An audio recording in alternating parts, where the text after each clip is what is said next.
Greetings, ladies and gentlemen. I, as you know, am the Shadow. And this evening we shall be reading a story by the great author Ray Bradbury called The Scythe.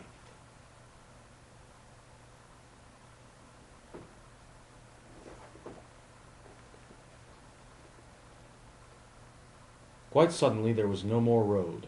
It ran down the valley like any other road, between slopes of barren stony ground and live oak trees, and then past a broad field of wheat standing alone in the wilderness.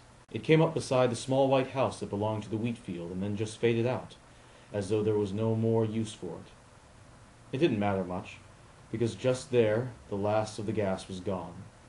Tom Jorg braked the ancient car to a stop and sat there, not speaking, staring at his big, rough farmer's hands. Molly said without moving, where she lay in the corner beside him, "We must have took the wrong fork back yonder." Jorg nodded. Molly's lips were almost as white as her face, only they were dry where her skin was damp with sweat. Her voice was flat, with no expression in it. "Tom," she said, "Tom, what are we going to do now?" Jorg stared at his hands, a farmer's hands, with the farm blown out from under them by the dry, hungry wind that never got enough good loam to eat. The kids in the back seat woke up and pried themselves out of the dusty litter of bundles and bedding. They poked their heads out of the back seat and said, "What are we stopping for, Pa? Can we eat now, Pa? Pa, we're awful hungry. Are we going to eat now, Pa?" Jorg closed his eyes. He hated the sight of his hands. Molly's fingers touched his wrists, very light, very soft. "Tom, maybe in the house up there they'd spare us something to eat." A white line showed around George's mouth. "Begging," he said harshly. "Ain't no Jorg ever begged before, ain't no Jorg ever going to." Molly's hand tightened on his wrist. He turned and saw her eyes. He saw the eyes of Susie and little Tom, looking at him. Slowly, all the stiffness went out of his neck and back. His face got loose and blank, shapeless, like a thing that has been beaten too hard and too long. He got out of the car and went up to the path to the house. He walked uncertainly, like a man who is sick or nearly blind.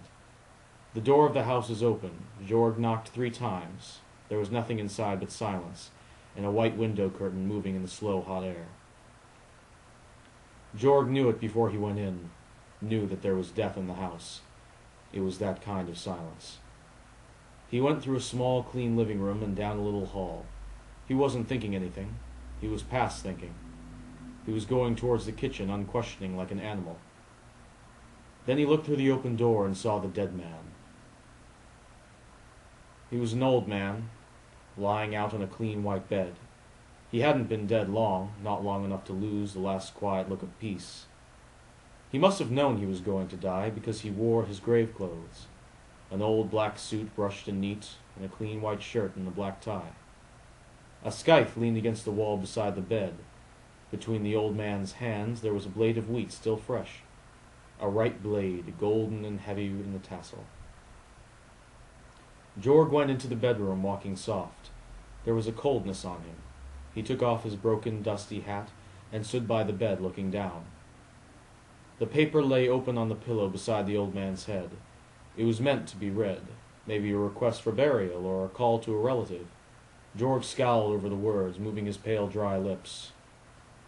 "To him who stands beside me at my deathbed, being of sound mind and alone in the world, as it has been decreed, I, John Brewer, do give and bequeath this farm, with all pertaining to it, to the man who is come. Whatever his name or origin shall be, it will not matter. The farm is his, and the wheat, the scythe, and the task ordained thereto. Let him take them freely and without question, and remember that I, John Brewer, am only the giver, not the ordainer, to which I set my hand and seal this day of April 1939. Signed, John Brewer, Kyrie Elysian." Jorg walked back through the house and opened the screen door. He said, "Molly, you come in. Kids, stay in the car." Molly came inside. He took her to the bedroom. She looked at the will, the scythe, the wheat field moving in the hot wind outside the window. The white face tightened up, and she bit her lips and held on to him. "Tom, it's too good to be true. There must be some trick to it." George said, "Our luck's changing, that's all. We'll have work to do, stuff to eat, something over our head to keep the rain off." He touched the scythe. It gleamed like a half moon. Words were scratched on its metal blade. "Who wields me, wields the world." It didn't mean much to him right at that moment. "Tom," Molly asked, staring at the old man's clasped hands. "Tom, why is he holding that wheat stalk so hard in his fingers?" Just then the heavy silence was broken by the sound of the kids scrambling up the front porch. Molly gasped. Though it was a mite unusual, circumstances being what they were connecting to the old man, the Jorg family set up living in the house. Buried the old-timer on a far hill, and looked kind of like things would be peaceable for a bit. Leastways, it would have been, save for the wheat field and the scythe. Jorg roused himself at the first grey smell of dawn and was out reaping the grain each morn, forgetting to point out to Molly how unusual the field was, how it was too big for one man to tend, and yet one man had tended it, how it ripened only in separate clusters, each set off far from the others, and most important, how when he cut the wheat it rotted within a few hours, and the next day dug in and come up with roots with green sprouts born again. Jorg rubbed his stubbed chin, worried a little, wondered what and why and how it acted that way. A couple of times he walked up to the grave on the far hill just to be sure the old man was there, maybe with some notion he might get an idea there about the field. But the grave was in the sun and the wind and the silence. The old man said nothing.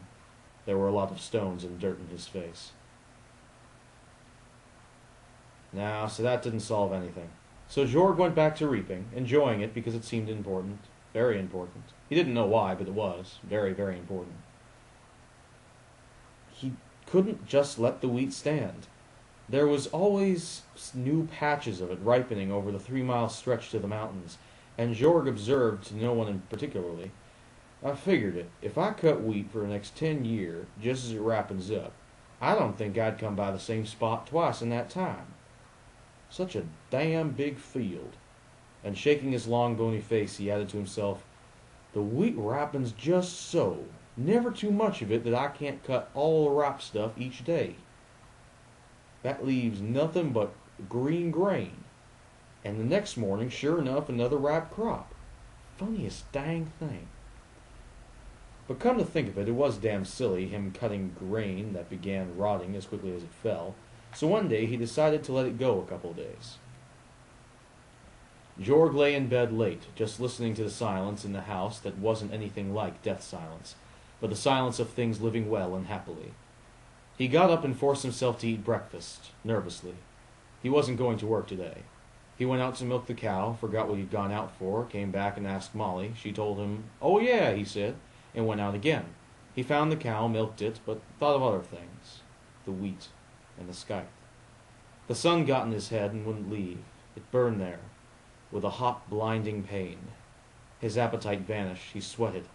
Under his arms, down his back, spotches of perspiration soaked through his denim shirt. His fingers itched. He couldn't sit still.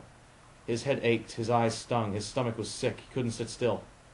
At 1 o'clock, he was a caged animal, pacing in and out of the house, concentrating momentarily on digging an irrigation ditch, but all the time thinking about the scythe and the wheat. Damn! He strode into the bedroom, took the scythe down from the wall pegs. His stomach steadied itself. His headache ran away. He felt cool, calm. His fingers didn't itch. It was instinct, pure illogical instinct. Each day the grain must be cut. It had to be cut. It had to be. Why? Well, it just did. That's all. Madness, insanity. Heck, it was just an ordinary wheat field. Like hell. Each day came, lingered, and loped away like a gentle horse. Weeks strolled by in herds. Jorg thought more and more of his work as a sort of dry ache and hunger. Things were building up in his brain, though. One day Susie and Tom giggled and played with the scythe while Jorg was quietly, slowly eating bread milk in the kitchen. Jorg heard them. He went out and took it away from them. The muscles in his cheeks lined up taut like violin strings, turned to bust. White bones showed under his knuckle skin.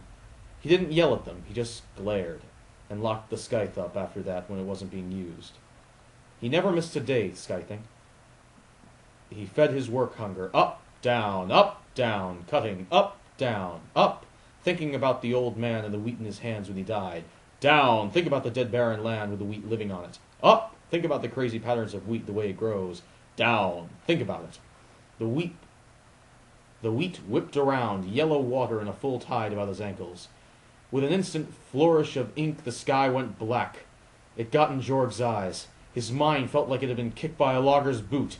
He reeled. Suddenly he cried, I've killed somebody! I've killed a lot!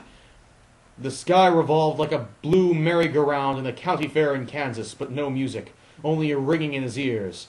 Molly was sitting at the blue kitchen table peeling potatoes when he blundered into the kitchen, the scythe still clutched in his hands. He swam around in the wet of his eyes. Molly, I've been... He shivered. She waited. He finally got it out. Molly, we gotta move away from here. That old man. Know what he was doing? The wheat, the sky. Every time I use it, every time I cut grain, 1,000 people die.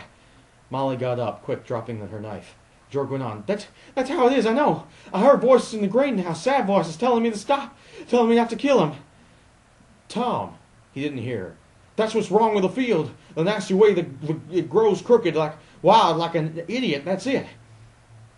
She stared at him. Her eyes were blue glass, nothing else. He stopped, putting his hand in his mouth. You don't believe me. You think I'm crazy. Well, wait, oh God. Molly, I just killed my mother. Tom, Jorg, you stop. I did it by cutting down the stalk of wheat that was her. I killed her. I felt her dying. That's how I found out. Tom, Jorg. Molly's voice cracked like a hand across the face, angry and afraid together. Tom, Jorg, shut up, shut up! He mumbled. Oh, Molly. His hands opened. The sky slipped and clambered on the floor. Molly picked it up with a snap of anger. She set it hard in the corner, glaring at Jorg. 10 years, she said. I've been with you. You gone through dust and heat and having nothing but prayers and water in your mouth. And now when your luck's changed, you can't bear up to it. You get crazy ideas about... Jorg didn't try to speak. He just swayed. Molly hurried into the living room. The Bible was in her small, worn hands. When she returned, Now you sit down, Tom Jorg, and you listen while I read. Sit down! She rustled the pages open. It sounded just like wheat rustling in a small, slow wind. Jorg trembled. Molly lifted the Bible, read black words on white page, looking up from time to see what was happening to Tom's face. A sound came in from the sunshine, a small, incongruous sound at a moment like this. The kids laughing in the shade of a large live oak. Molly kept reading. It was on Tuesday. Molly read from the Bible each evening after that, until the following Wednesday a week later, when Jorg walked down to a distant town to see if there was any mail at general delivery. There was a letter.